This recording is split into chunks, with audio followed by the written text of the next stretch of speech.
आप कहाँ जाना बड़ा छप्पर ज़्यादा दूर नहीं है, 30 किलोमीटर। ठीक है,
पानी बढ़ गया था। इन्हें ना तो खाने ने पूछा ना पानी पीने का पूछा। अपने अपने घर माने बढ़ गए, अपनी फैक्ट्रियां देख रहे हैं। कहाँ गए थे करोड़पति उस टाइम?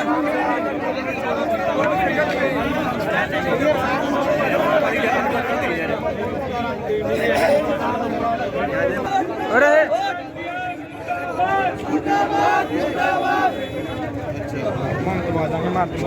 हम प्रशासन में जोड़कर विनती करना चाहें, एसडीएम ने मौके पर बुलाओ। जो अम्बाला का एसडीएम है, आप ड्यूटी करते हैं, आपके पास सारे साधन है, उसका नंबर दिया अम्बाला प्रशासन ने, उसने मौके पर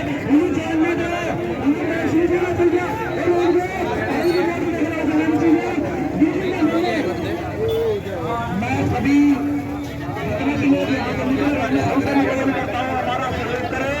इंसान है और अपने घरों से बेघर है पिछले 15 दिन से। तो मैं आप लोगों से निवेदन करता हूँ कि आप लोग इनको ज्यादा परेशान ना करें, सहयोग करें और रास्ते से निकलने की कोशिश बिल्कुल ना करें। धन्यवाद।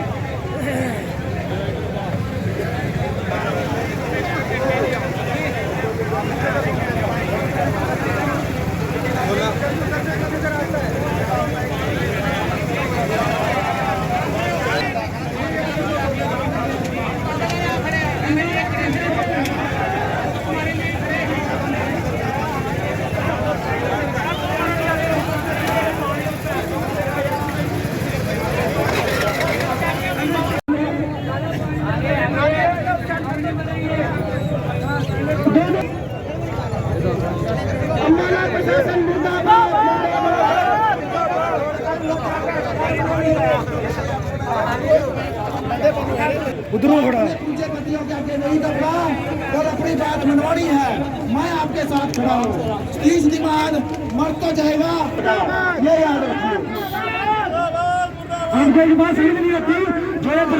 लगाया क्या कुछ मामला है, क्या हुआ? देखिए, हमारे भाजपा के पार्षद हैं सतीश धीमान जी, उनके पास एरिया पड़ता है विकासपुरी, उसमें इंडस्ट्री एरिया के कुछ पानी को लेकर के कुछ इश्यू था। कुछ अधिकारियों के साथ उनकी पानी की निकासी को लेकर कोई बातचीत हुई थी, लेकिन आज अभी पार्टी के शीर्ष नेतृत्व से बात करके हमने जो है इसको तुरंत प्रभाव से सतीश धीमान जी जिस प्रकार से वो चाहेंगे, क्योंकि पिछले 6 दिनों से वो लगातार उनके वार्ड में पानी ना घुसे, इस बात को लेकर के चिंता करेंगे। वो और उनकी पूरी टीम लगी हुई थी, तो कुछ किसी बात को लेकर के कुछ गहमा गहमी प्रशासन के अधिकारियों से हो गई थी, लेकिन दोनों अधिकारियों से भी बात हुई है, डीसी साहब से भी बात हुई है, तो तुरंत प्रभाव से जो वार्ड के अंदर पानी की निकासी को लेकर के कोई समस्या ना आए, इसके लिए सरकार भी प्रतिबद्ध है, हमारे पार्षद भी प्रतिबद्ध है। तो गांव बाढ़वासियों के साथ उन्होंने जाम करवाया था, लेकिन अब उन्होंने मेरे निवेदन पे और डीसी साहब साथ करके इस जाम को खुलवाने का काम। सर, किन शर्तों में बात मानी गई है, क्योंकि लगातार प्रशासन से टक्कर जो है वो टकराव यहाँ देख रहा था? देखिए, पानी की निकासी का ही मुद्दा था। क्योंकि पिछले 6 दिनों से 12-13 पंप परमानेंट जो है इस वार्ड के अंदर चले हुए थे। तो आज कुछ राहत वार्ड में मिली थी, लेकिन इंडस्ट्री एरिया के भी कुछ साथी वहां से पानी की निकासी के लिए यहाँ प्रशासन ने पंप लगाए थे, लेकिन अभी फिलहाल के लिए उन पंपों को रोक करके जैसा सतीश धीमान जी और वार्ड नंबर 12 की जो टीम करेगी, हमें जिस प्रकार के व्यवस्था बना करके वार्ड में पानी भी ना घुसे और इंडस्ट्री एरिया का भी पानी निकल जाए, ऐसी रूपरेखा बना करके प्रशासन के अधिकारियों के साथ इस मसले को तुरंत सॉर्ट आउट कराने का काम करेंगे। बांध की भी जो है मांग रखी गई है। बिल्कुल, चंदपुरा के अंदर जो बांध की समस्या है वो भी पिछले काफी समय से चल रही थी, उसको लेकर के भी यहाँ के स्थानीय लोगों ने मांग की है। तो माननीय मुख्यमंत्री जी से हमारे पार्षद सतीश धीमान जी के साथ मिलकर के उस समस्या को तुरंत प्रभाव से हल कराने का जो है काम करें। इस समय अपोजिशन के कुछ लोगों ने बांध बनाने को लेकर विरोध किया था, जिसके बाद इस वजह से बांध नहीं बन पाया। देखिए, बिल्कुल कुछ लोगों ने जिस समय जमीन का मसला था इस बांध को बनाने को लेकर के पार्टी की प्रक्रिया चल रही थी सरकार की, उस समय कुछ लोगों ने जमीनें इसमें जो जिनकी जमीनें पड़ती थी उन्होंने नहीं दी, लेकिन अभी माननीय मुख्यमंत्री जी से दोबारा फिर इस विषय पर मिलकर के यहाँ के स्थानीय कार्यकर्ताओं के साथ मिलकर के तुरंत प्रभाव से इस विषय को जो है ठीक कराने का काम करेंगे। क्या कुछ मामला हुआ है, किस तरीके से क्या? ये ना पानी की वजह से जाम लगाया है, पानी निकल नहीं रहा, थोड़ी देरी हो रही इस करके जिन्होंने जाम लगाया है कॉलोनी वाले। क्या कुछ कितनी देर जाम रहा, कितने लोग थे, क्या मांग? ये थोड़ी देर तक ही जाम रहा था, लेकिन आश्वासन देने के बाद उन्हें खोल दिया था और जल्दी से जल्दी ये पानी निकाल दिया जाएगा। कितने लोग प्रभावित हुए, क्या कुछ समस्या? नहीं, ये कॉलोनी वाले थे लोग, लगभग सारे लोग आए हुए थे, तो इनकी ये मांग थी भी जल्दी से जल्दी यहाँ से पानी मतलब निकाला जाए। तो पानी निकाल पंप लगा रखे हैं, निकल भी रहा है पानी, लेकिन थोड़ा समय लग जाएगा, 1-2 दिन में शायद रात में काफी निकल जाएगा। इनका कहना था कि इंडस्ट्री एरिया वाले जो है पानी वो काश्मीर में छोड़ रहे हैं, उसके विरोध में नहीं, ऐसा नहीं, पंप हम सारी जगह पे लगे हुए हैं पानी निकालने के लिए, अलग अलग जगह पे लगे हुए हैं पंप सारे। कुछ वजह रही है, क्या मांग रही है, क्या कुछ? नहीं, देखिए, ये जाम मेरी मजबूरी बन गई थी ये लगाना। कारण क्या है, जब पिछली बार 29 तारीख को यहाँ पर बाढ़ आई है तो मैंने माननीय मुख्यमंत्री जी से बात करी थी कि अब यहाँ पर बाढ़ के हालात बन गए हैं, इसको हमने यहाँ से बड़ी जल्द से जल्द निकालना पड़ेगा, क्योंकि ये डाउन एरिया है, सारे का सारा 11 नंबर वार्ड का पानी यहाँ पे आते हैं। तो उन्होंने अधिकारियों को तुरंत आदेश दिए कि वहाँ पर जाकर के जो भी संसाधन जैसे भी करना है वो लगाएं, सारे प्रशासन को वहाँ पर लगाएं और पानी वहाँ से जल्द निकाला जाए। तो हम हमारी पूरी टीम और मैं और प्रशासन इसमें पूरा लग गया निकालने के लिए। तो वो पानी अभी कुछ हद तक ही निकल पाया था, दोबारा बाढ़ आ गई है।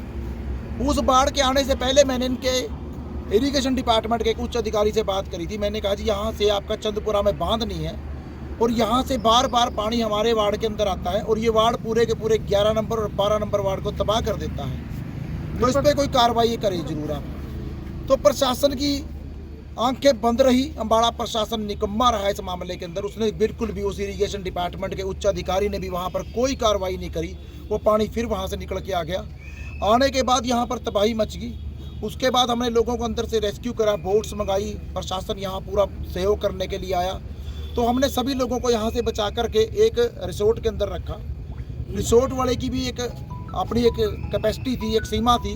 तो उन्होंने कहा भी अब आप इन लोगों को इनके घरों में वापस पहुँचा दो। हमने आज वो सभी के सब लोग ट्रैक्टर ट्रैली के साथ घरों के अंदर पहुँचाए, क्योंकि पानी घुटने तक नीचे तक आ गया था। तो हम लोगों को अंदर छोड़ के आ गए। आज हमने पूरी पावर सप्लाई चलवाई, लाइटें चल गई, सारा काम हो गया। लोग बड़े खुश हो गए थे, खाना उनके घरों में पहुंचा दिया था। तो थोड़ी देर बाद मेरे पास एसडीएम साहब का फ़ोन आया कि हम ये जो इंडस्ट्रियल एरिया का पानी है क्या आपकी कॉलोनियों में छोड़ सकते हैं। मैंने कहा जी बिल्कुल नहीं छोड़ सकते, लोग मर जाएंगे, गरीबों की कॉलोनी है, यहाँ कोई पैसे वाले लोग नहीं रहते, बहुत ही गरीब लोग हैं और ये मारे जाएंगे। इनके घर पहले ही तबाह हो गए हैं, नुकसान बहुत ज़्यादा हो गया। ये अब सफाइयाँ कर रहे हैं, इनको करने दो, इनका जीवन चलने दो। तो उन्होंने मेरे को आश्वासन दिया, ठीक है धीमान साहब, इसके बाद हम आपके वार्ड में पानी नहीं गिरेंगे, आप चिंता ना करें। तो फिर इन्होंने मेरे पास इनके जो अपना इंडस्ट्रियल एरिया के हैं ये लोग मेरे पास आए जिनकी फैक्ट्रियां हैं कि जी हम ये पानी आपके यहाँ गिर दे। मैंने इनको भी मना कर दिया। मैं कहा जी यहाँ बिल्कुल ना गिरो, मैं आपको एक रास्ता बता देता हूँ, आप यहाँ ये पानी गिर सकते हो, जहाँ ये पानी जिस रास्ते से हमने भी निकाला है। तो मैंने इनको वो पाइप बताए, जहाँ से वो पाइप मैंने खुद दबवाए थे, सारे आगे तक कनेक्ट करा दिए थे। वो पानी जो है ओमला नदी जो बड़े खुड्डे के पास पड़ती है वहाँ जाता है। मैंने कहा आप अपना कुछ पानी यहाँ गिर दो, ज़्यादा तो नहीं गिर पाओगे क्योंकि ओमला भरी हुई है। इनके खुद के 3 बड़े बूस्टर पंप जो यहाँ वैसे तो हमारे इस वार्ड में और 11 में कहीं बना ही नहीं है, इतने बड़े बड़े 3 बूस्टर पंप इनके चल रहे हैं और वो टांगरी में पानी गिर रहे हैं, फिर भी ये हमारे वार्ड के अंदर पानी गिरना चाहते थे। तो इन्होंने कहा ठीक है दीवान साहब, हम ये पाइप यहाँ पर कनेक्ट करके इसको आगे बड़े कुड्डा उमला नदी में घेर देंगे। मैंने ये भी बोला अगर ये वहाँ से बैक मार जाते हैं और ओमला से पानी बैक मार गया या हमारे वार्ड में कोई दिक्कत आई तो आपको तुरंत बंद करने पड़ेंगे। एसडीएम ने आश्वासन दिया। जाम लगाया था और जाम खोला है, क्या कुछ आश्वासन? मैं वही बता रहा हूँ आपको। अब क्या हुआ है, मैंने इनको इसने मेरे को आश्वासन दिया कि आप चिंता ना करें, हम इसको आपके यहाँ एक बूंद पानी नहीं जाने देंगे। इन्होंने फिर 3 पाइप बड़े बड़े 3 इंजन लगा के हमारी कॉलोनी के विकासपुरी के गेट से आगे से निकाले। वहाँ से लोग निकलने में असमर्थ हो गए क्योंकि मेन गेट इनका बंद कर दिया आने जाने का कॉलोनी का। तो एसडीएम का मेरे पास फ़ोन आया, कोई ट्रैक्टर वाला यहाँ से निकलना चाहता है। मैंने कहा जी उसको मैं देखता हूँ। मैंने जाके देखा, वो वाकई में अपनी जगह सही था। मैंने कहा एसडीएम साहब ये ट्रैक्टर यहाँ से ऊपर से निकलेगा, इनके पाइप फट जाएंगे, आपका नुकसान हो जाएगा। ये पाइप यहाँ पे पुड़िया बनी हुई है, उसके नीचे से निकाल लो। एसडीएम नहीं माना। एसडीएम ने कहा अगर कोई पाइप फाड़ता है मैं उसके खिलाफ मुकदमा दर्ज कर दूंगा। मैंने कहा जो तो वैसे ही फट जाएंगे, लोग निकलेंगे वहाँ से, सवारी निकलेगी, अंदर भी लोग हैं बाहर भी लोग हैं, ये फटेगा तो है ही है। उसने कहा जो जो पाइप फाड़ेगा उसके खिलाफ मुकदमा दर्ज कर देंगे। मैंने कहा भाई साहब 1 मिनट आप, मैंने रिक्वेस्ट करी आज जोड़ के, एक बार आप चेक कर ले मौका करके कि पाइप मैं बताता हूँ कहाँ से निकल सकते हैं। नीचे से निकलेंगे, सरकार ने पुड़िया बना रखी, उसके नीचे से निकाल लो। उसने कहा कहीं से नहीं निकलेंगे, पंप बंद नहीं करने, पंप चलाते रहो। पाइप फट गया, ट्रैक्टर निकलने से पानी हमारी कॉलोनी में जाना शुरू हो गया। तो मैंने इससे निवेदन किया कि बंद कर दे, नहीं मानना। ये कह रहा मैं मुकदमा दर्ज कर दूंगा। उसके बाद पब्लिक यहाँ पे बहुत इकट्ठा हुई थी क्योंकि सभी लोग यहीं पे लंगर ले रहे थे, लंगर यहीं व्यवस्था चल रही थी। तो सब ने मिलकर यहाँ जाम लगा दिया और उसके बाद आपके आगे का पता ही। अभी सीएम साहब का फ़ोन आया था मेरे पास भी और मनदीप राणा जी हमारे जो जिला अध्यक्ष हैं कि आप चिंता ना करें, जिस अधिकारी की यहाँ पे गलती है उसके खिलाफ सख्त कार्रवाई की जाएगी और इस वार्ड नंबर 12 के अंदर एक भी बूंद बाहर की पानी की नहीं गिरी जाएगी। तो उसके बाद इन्होंने आश्वासन मिलने के बाद ये जो है ये जाम खोल दिया। ठीक है।